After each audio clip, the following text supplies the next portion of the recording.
What if the happiest place on Earth was really a factory that chews up heroes and spits out pay stubs? Tonight, we pull back the curtain on Disney's dark obsession with pennies. An obsession so toxic it blew up the Marvel Universe, bankrupted its own staff, and turned fan favorites into corporate rebels. Buckle up.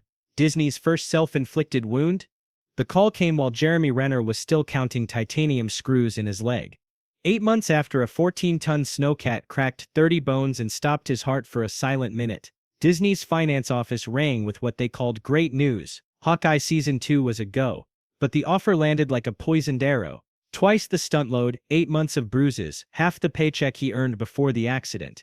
Renner listened. Steady breaths, the only souvenir from the breathing drills that kept him alive on that snowy driveway. Then he asked the question that would ricochet across the internet. Do you think I'm only half the Jeremy because I got run over? When the accountant began hedging, he cut the line short. Go fly a 10 words, a few million retweets, and suddenly the world glimpsed the grin behind Disney's magic peeling away to expose iron teeth. It wasn't the first time a hero walked out of the kingdom. Long before Infinity Stones and multiversal madness, Edward Norton tried giving Bruce Banner real demons, panic attacks, childhood trauma, scenes that made the Hulk feel human. Studio execs watched test audiences shift in their seats and smelled lower toy sales. Overnight the cut went brighter, punchier, easier to package on lunchboxes. Norton protested, skipped press junkets, and woke to headlines labeling him difficult and not a team player. By the time Earth's mightiest heroes assembled, the Green Rage monster wore a new face and Norton's name was scrubbed from Phase 1 history. Joss Whedon should have read the warning etched between the lines. The first Avengers film broke every record in sight. Yet while confetti still drifted across Times Square, he was already drowning in studio memos. Lose the farmhouse scene, they said. More Hulkbuster, more catchphrases, less quiet. The final fight in Age of Ultron may have lit up Ultron's sky, but it dimmed its director. By the premiere, Whedon looked hollow-eyed, muttering about exhaustion and invisible chains. A billion-dollar victory parade felt like a trudge out of a war zone, and he never came back. Even the stars who stayed discovered the smile turned sharp if they slipped. During one late-night junket, Chris Evans and Renner lobbed a lazy joke calling Black Widow a name that belongs in a high school bathroom stall, not a Marvel press room. Cameras captured it, Twitter amplified it, and Disney raced to smother the clip beneath corporate apologies. The brand survived, but the cracks spread like hairline fractures through Captain America's shield. Scarlett Johansson knew exactly where those fractures led. Her contract promised a share of box office treasure, but when a pandemic closed theaters, Disney jumped ship to streaming, leaving her bonus bobbing alone in empty auditoriums. The studio responded with a press release so smug it might as well have been signed by the evil queen. Her claim was sad. Her feelings ignored the realities of COVID. And by the way, she'd already pocketed $20 million. The statement detonated every goodwill dam Disney had built since Walt sketched a mouse on a train ride. Unions lined up behind her. Fans stormed comment sections. Columnists wondered aloud how a company selling princess morals could twist the knife so publicly. Within weeks, the House of Mouse surrendered tens of millions in an undisclosed settlement, paying more to bury the headline than it would have cost to keep its promise. Carrie Coon didn't have Johansson's star wattage, yet her story echoed the same tight-fisted chorus. She voiced Proxima Midnight, brought menace to every gravel-voiced threat, then opened her contract for Endgame to find an offer that wouldn't cover a month of Los Angeles rent. She declined. Her villain returned with a digital double and a different throat, and fans barely noticed. Disney certainly did. They'd learned how cheap loyalty could be replaced. Now Renner's refusal lights the fuse again. A man who faced death in the snow, who recorded physical therapy sessions so fans could see Hawkeye learning to stand before his daughter's birthday, is told his value melted alongside the Lake Tahoe ice. His rebuke travels faster than any arrow he ever loosed on screen, striking a nerve long left raw. Viewers remember Norton's exile, Whedon's burnout, Johansson's courtroom showdown, Coon's quiet exit. They tally Bob Iger's $65 million payday against cast member testimonies of eating ramen in parking lots between shifts, and the equation no longer balances. One question hangs in the air like Mjolnir waiting for a worthy hand. If Disney will slash the pay of an original Avenger who literally rebuilt his body to keep playing a hero, what are they quietly doing to the thousands of nameless workers shuffling through underground tunnels beneath Cinderella Castle? That answer lurks beyond the turnstiles, where cast members trade pixie dust for food stamps and sleep in back seats parked just far enough from Main Street to avoid security flashlights. That is the story waiting in the shadows, and it's coming next. Night falls on Anaheim, and the Matterhorn's fake snow glows blue. But out in the employee parking lot, real snow jackets double as comforters.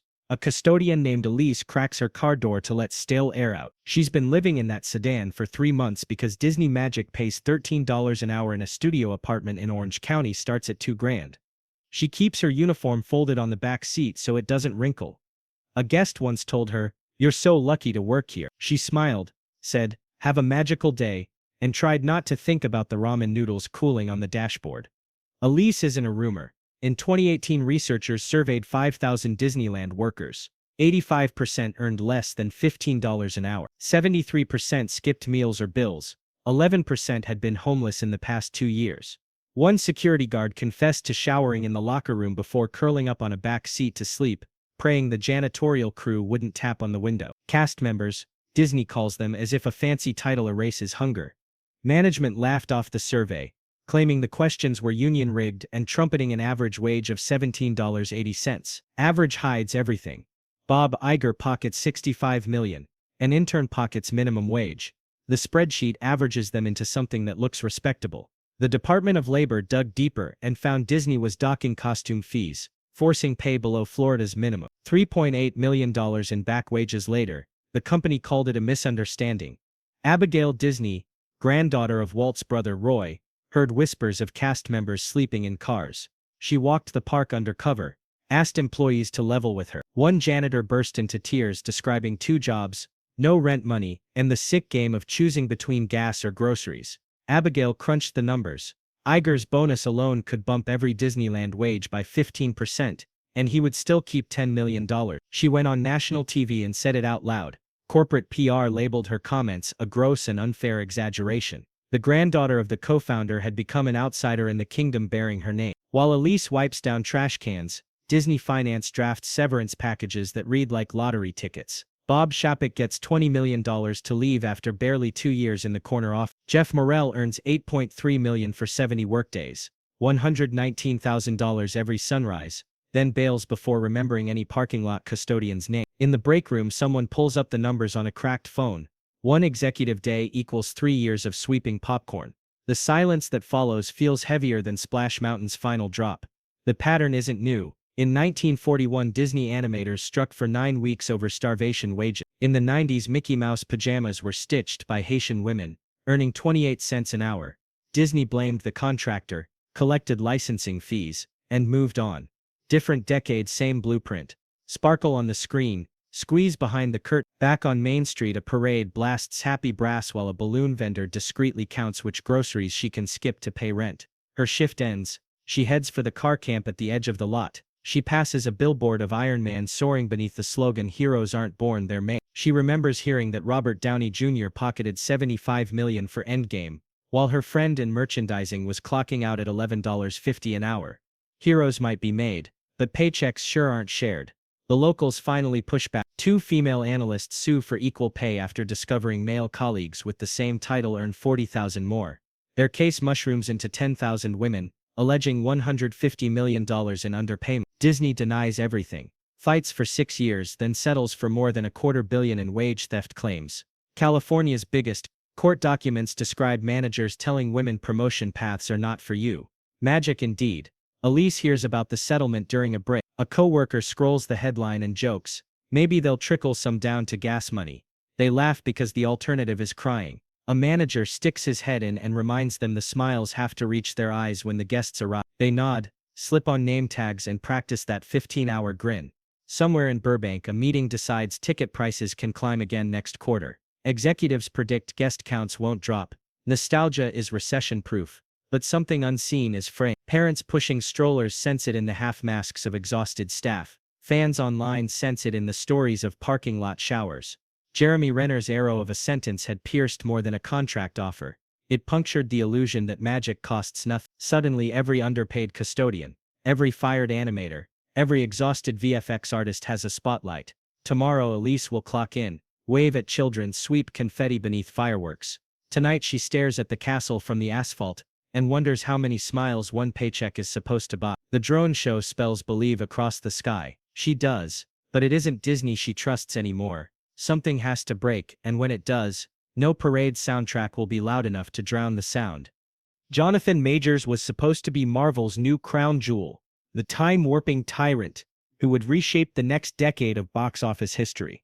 Then, on a gray December afternoon in 2023, a jury said guilty. Kang the Conqueror vanished in a single gavel strike, and Disney's billion-dollar blueprint fluttered through the air like confetti after a parade that ended too soon.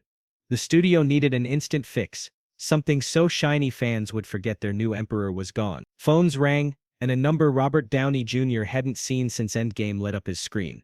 Downey listened, amused. They weren't asking him to revive Tony Stark.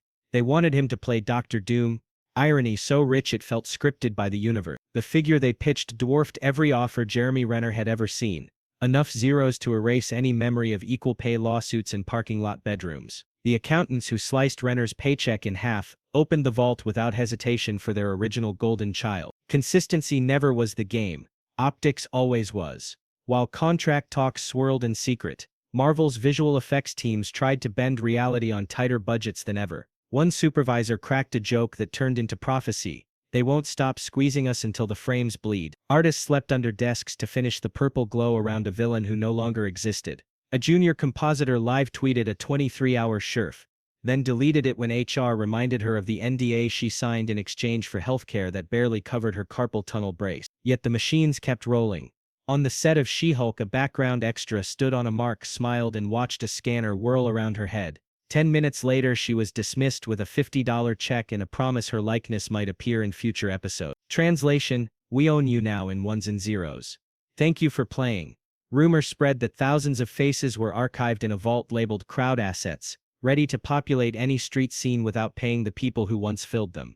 The passive income model, Human Edition. In Glendale, a different kind of archive hummed. Shelves of classic animation cells gathered dust, hand-drawn dreams from artists long retired or long dead. In 2004, Disney had shut the 2D studio, part of a cost-cutting measure sold as embracing new technology. Translation: computers don't unionize. Every princess that had once danced under a rostrum camera now lived inside a spreadsheet alongside projected ticket sales and merchandising revenue. The pressure cooker hissed loudest inside Marvel's writer rooms, where showrunners received memos titled "Streaming Cost Controls." 6 episodes is the new 9, 3 locations the new 6, kill the car chase unless it sells toys. One writer suggested rewriting a scene so the finale happened in an empty hangar. Walls already textured in previous films to save money on sets. Another joked that soon every hero arc would resolve in front of the same green wall with different lighting. No one actors compared notes in private group chats. Word spread about Carrie Coon's insult offer, about Johansson's settlement, about Renner's arrow through the heart rebuttal. Someone posted a screenshot of an early Avengers press photo with a new caption: "When you realize your action figure earns more residuals than you." Hearts reacted, then skull emojis, then silence as each participant remembered the final line of their NDA. Outside the studio gates, Abigail Disney kept touring campuses and conferences, repeating her family's inconvenient math. "Pay fairly or pay eventually," she warned. Shareholders listened just long enough to glance at the quarterly dividend and move on. But the lawsuits kept multiplying. 10,000 women demanding back pay, 50,000 park employees waiting on settlement checks, VFX unions whispering about a strike that would freeze every cape in midair. Disney settled here, delayed there, spun everywhere, yet the legal bills stacked higher than Sleeping Beauty castle. On social media, fans began stitching Renner's "half the Jeremy" line onto clips of Iron Man walking away from an explosion, onto images of Elsa building an ice palace for minimum wage laborers, onto overhead shots of cars clustered like tin coffins in the employee lot. Hashtags shifted from Disney Magic to Disney Math, a running tally of executive bonuses versus meal plan prices. The accountants soldiered on, convinced the brand could survive any headline. But the VFX supervisor who hadn't slept in 36 hours accidentally rendered a key frame with Kang's helmet floating beside an empty cape. The glitch went viral before marketing noticed. Commenters wrote, "Perfect metaphor, villain gone, studio hollow." By sundown, an editor had patched the shot, yet the meme lived forever. Downey finally signed. The number was eye-watering. No profit share this time, just raw cash. A golden band-aid for a gaping multiverse wound. Disney issued a triumphant press release about celebrating our legacy while charting bold new territory. In a Florida break room, a janitor refreshed her bank app and saw no change. She shrugged, tightened her ponytail, and went back to scrubbing cosmic purple soda off the tile. High above the custodial closet, A banner read, "Here you leave today and enter the world of yesterday, tomorrow, and fantasy." She whispered the line every shift like a spell. Yesterday the heroes were underpaid. Tomorrow they'd be scanned and stored. Fantasy was the hope something might finally break open loud enough for the whole world to see. The reckoning begins at dawn. Not with fanfare but with a stack of subpoenas so thick security needs a dolly to wheel them through the gates. 50,000 names crowd the first filing: janitors, ride operators, princesses, stormtroopers, each one owed back pay. Disney skimmed by charging for costumes, denying breaks, or miscalculating overtime. The number on page 1 hovers at $233 million. That is only the appetizer. By lunchtime another doorstop lawsuit lands, this time from 10,000 women who spent years discovering the man in the next cubicle pocketed 40 grand more for the same title. HR had called those pay gaps market variance. A judge calls them wage theft. Lawyers calculate interest. The bill hits 150 million and keeps climbing. Shareholders refresh their phones between parade floats. The stock graph dips like a roller coaster crest. Finance assures the board that settlements are cheaper than trials. Brand analysts insist the public will forget by holiday season. And legal drafts, NDAs, so tight they squeak. But Abigail Disney is back on cable news reading deposition quotes aloud. And the anchors don't cut to commercial. Deep in Imagineering, a designer pauses over a concept for a futuristic ride. Every rivet reminds him of late nights, no longer compensated because streaming content isn't subject to standard residuals. He slips a union card into his pocket. Across town, VFX artists file paperwork to form a guild. One tweets a frame from a recent trailer, glittering heroes, broken ragdoll physics, and captions it, "Crunch doesn't create magic, it breaks it."